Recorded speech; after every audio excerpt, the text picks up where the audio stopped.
Hi friends, வணக்கம். இந்த vlogல பார்த்தீங்கன்னா பாடி ஹீட் ரெடியூஸ் பண்ணுற மாதிரியான ரெசிபீஸும் ஹேர் பேக்கும் தான் உங்களுக்கு ஷேர் பண்ணியிருக்கேன். வீடியோவை ஸ்கிப் பண்ணாமல் ஃபுல்லாக பாருங்கள், கண்டிப்பாக இன்ட்ரெஸ்டிங்காக இருக்கும்.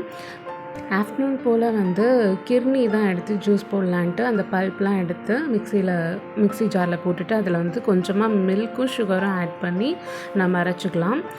ஒரு கிர்னி எடுத்து பாதி நான் ஜூஸ் போடலான்ட்டு எடுத்துக்கிட்டேன். இன்னொரு பாதி ஹஸ்பண்ட்க்கு அந்த சீட்ஸ்லாம் எடுத்துகிட்டு ஃப்ரிட்ஜ்குள்ளே ஸ்டோர் பண்ணி வச்சுட்டேன். ஸோ இந்த சம்மருக்கு பார்த்திங்கன்னா அடிக்கடி ஜூஸ் குடிக்கணும் போல தான் இருக்குது. ஸோ ஜில்லுன்னு உள்ளே இறங்கினா போதும், அந்த மாதிரி இருக்குது. இந்த மாதிரி நம்ம கிர்னி எடுத்துக்கலாம். அதுக்கப்புறம் இளநீ டெய்லியும் காலைல எம்டி ஸ்டொமக்கில் எடுத்துக்கலாம். இப்போ கிர்னி ஒரு 3 டேஸ் நான் எடுத்துக்கிட்டேன்னா அடுத்த 3 டேஸ்க்கு இயர்லி மார்னிங் எம்டி ஸ்டொமக்கில் இளநீ எடுத்துப்பேன். அதுக்கப்புறம் தர்பூசணி, இந்த மாதிரி கூலிங்கான ஐட்டம்ஸ்லாம் சாப்பிட்டா நல்லாயிருக்கும். இது பார்த்திங்கன்னா ஓவர் நைட் ஊற வச்ச வெந்தயம் தான். வெந்தயம் நம்ம ஹேர் பேக்காக போடும்போது நார்மலாக வெந்தயம் குளிர்ச்சி. ஸோ அதனால் நம்ம பாடி ஹீட்டை ரெடியூஸ் பண்ணி கொடுக்கும். அதுவும் இல்லாமல் இந்த பேக் நம்ம பாடி ஹீட்னால் ஹேர் லாஸ் ஆகிறது கண்ட்ரோல் பண்ணும். ஸோ அதனால் வெந்தயம் ஓவர் நைட் ஊற வச்சு எடுத்துக்கிட்டேன். அதில் 1 டேபிள் ஸ்பூன் பக்கம் கேர்டு ஆட் பண்ணிவிட்டு ரெண்டத்தையும் ஃபஸ்ட்டு நல்லா மிக்சியில் நல்லா அரைச்சிக்கலாம். அதுக்கப்புறம் தண்ணி ஊற்றி அரைக்கணும். ஃபஸ்ட்டே தண்ணி நிறையா ஊற்றிட்டோன்னா வெந்தயம் நல்லா அரையாது. ஸோ அதனால் அதுக்கப்புறம் கொஞ்சம் கொஞ்சமாக தண்ணி ஆட் பண்ணி அரைச்சி இந்த மாதிரி பேஸ்ட்டாக எடுத்துக்கலாம். எடுத்துட்டு நம்ம ஒவ்வொரு ஸ்கேல்ப்லையும் அந்த பேஸ்ட்டை அப்ளை பண்ணிடணும். அதுக்கப்புறம் ஹேர் ஃபுல்லுமே கீழே வரைக்கும் அந்த பேஸ்ட்டை அப்ளை பண்ணிவிட்டு ஒரு 20 நிமிஷம் நம்ம ஊற வச்சாலே போதும்.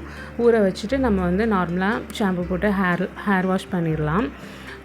இந்த பேக் பார்த்திங்கன்னா நம்ம சம்மர் டைமில் யூஸ் பண்ணும்போது நிஜமாகவே அந்த பாடி ஹீட் ஃபுல்லுமே ரெடியூஸ் ஆகும். கொஞ்சம் குளிர்ச்சியாகவும் இருக்கும் உடம்புக்கு. ஹேருக்கும் அது கொஞ்சம் ஷைனிங்காக கொடுக்கும். குளிச்சிட்டோன்னா நம்ம ஹேர் பார்த்திங்கன்னா ஷைனிங்காக இருக்கும். ஸோ இப்படி தான் அந்த ஹேர் பேக் போட்டுட்டு நான் ஹேர் வாஷ் பண்ணிவிட்டு லைட்டாக அந்த கையிலே சிக்க உடச்சிட்டு கொஞ்சம் லைட்டாக தொடச்சி விட்டேன் ஹேரை, துண்டு வச்சு தொடச்சிட்டு. அதுக்கப்புறம் அது காயறதுக்குள்ளே நம்ம வீடை க்ளீன் பண்ணிடலாம் அப்படின்னு சொல்லிட்டு மாப் போட்டுடலான்ட்டு தண்ணியில் மஞ்சள் தூளும் கல்லுப்பும் போட்டு மாப் போட்டேன். இந்த விலாக் தேர்ஸ்டே போல் எடுத்த விலாக் தான். ஸோ அதனால் நான் ஃப்ரைடே சாமி கும்பிட்றதுனால முந்தின நாள் தேர்ஸ்டேவே எல்லா க்ளீனிங் ஒர்க்கு, வீடு மாப் போடுறது, அதுக்கப்புறம் சாமி பூஜை ரூம் க்ளீன் பண்ணுறது, விளக்கெல்லாம் விளக்கி போட்டு வைக்கிறது எல்லாமே தேர்ஸ்டேவே நான் முடிச்சிடுவேன். நம்ம ஃப்ரைடே செய்யக்கூடாதுன்னு சொல்லுவாங்க. ஸோ அதனால தான் அன்றைக்கே முடிச்சுட்டு சாமியை ஈவினிங் கும்பிட்ருவேன். அப்புறமேட்டு பார்த்திங்கன்னா மாப்லாம் போட்டுட்டு அந்த ஹேர் ஃபுல்லுமே காயறதுக்கு முன்னாடி லைட்டாக ஈரம் இருக்கும்போதே நம்ம சீரம் அப்ளை பண்ணுறதுனா சீரம் அப்ளை பண்ணிடலாம். அந்த டைமில் தான் அப்ளை பண்ணோம். நான் இப்போ வரைக்கும் ஸ்ட்ரீக் சீரம் தான் யூஸ் பண்ணிகிட்ருக்கேன். ஸோ என்னோடய ஹேர் லைட்டாக காயறதுக்கு முன்னாடியே ஹேர் ஃபுல்லுமே அப்ளை பண்ணிவிட்டு சீக்கு எடுத்துட்டு அதுக்கப்புறம் ஃபேஸ்க்கு NYBேவோட ஃபேஸ் ஸ்ட்ரோக் க்ரீம் தான் ரீசெண்டாக யூஸ் பண்ணிகிட்ருக்கேன். ஸோ அது போட்டுட்டு பவுடர் போட்டுக்கிட்டேன். ஸோ இப்போலாம் லாக்மி ஐலைனரில் தான் பொட்டு வைக்கிறது, ஸ்டிக்கர் போட்டுலாம் வைக்கிறது இல்லை. அதே மாதிரி நெத்தியில் வைக்கிற குங்குமமும் இந்த மாதிரி ஐடெக்ஸ் ஸ்டிக் செந்தூர் தான் யூஸ் பண்ணிகிட்ருக்கேன்.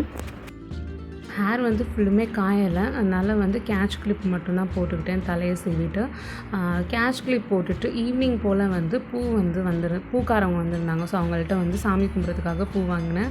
அப்படியே கொஞ்சமாக முல்லைப்பூவும் கட்டி வச்சுருந்தாங்க. ஸோ அதனால் அதுவும் வாங்கிட்டு அது தலைக்கும் வச்சுட்டு சாமிக்கும் போடலான்ட்டு தலைக்கு கொஞ்சம் எடுத்து வச்சுட்டேன்.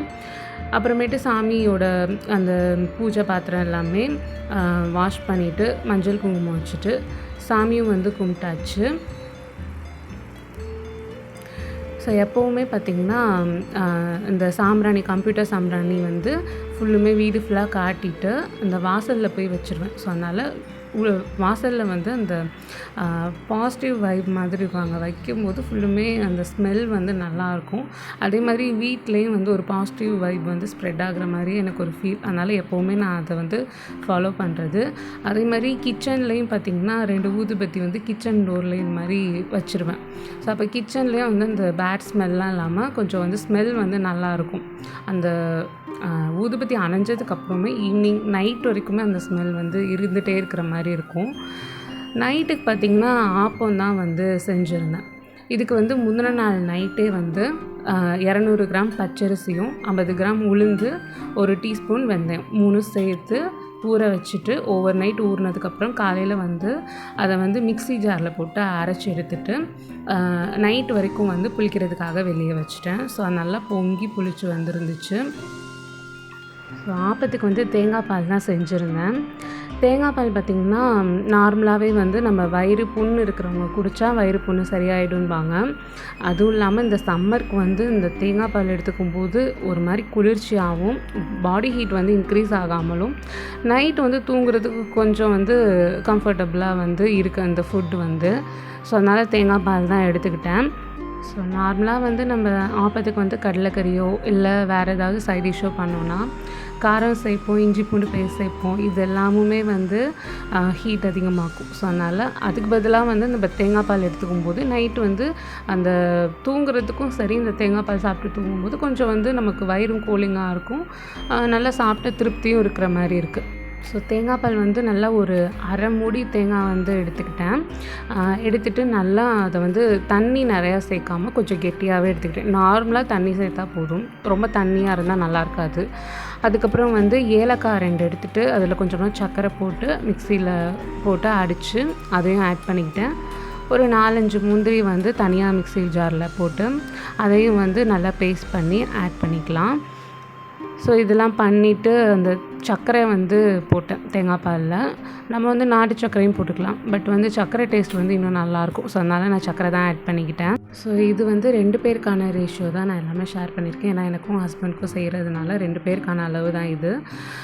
இந்த வீடியோ பிடிச்சிருந்தால் மறக்காமல் சப்ஸ்கிரைப் பண்ணிக்கோங்க, லைக் பண்ணுங்கள், கமெண்ட் பண்ணுங்கள், ஷேர் பண்ணுங்கள். தேங்க்யூ ஃபார் வாட்சிங். பாய்.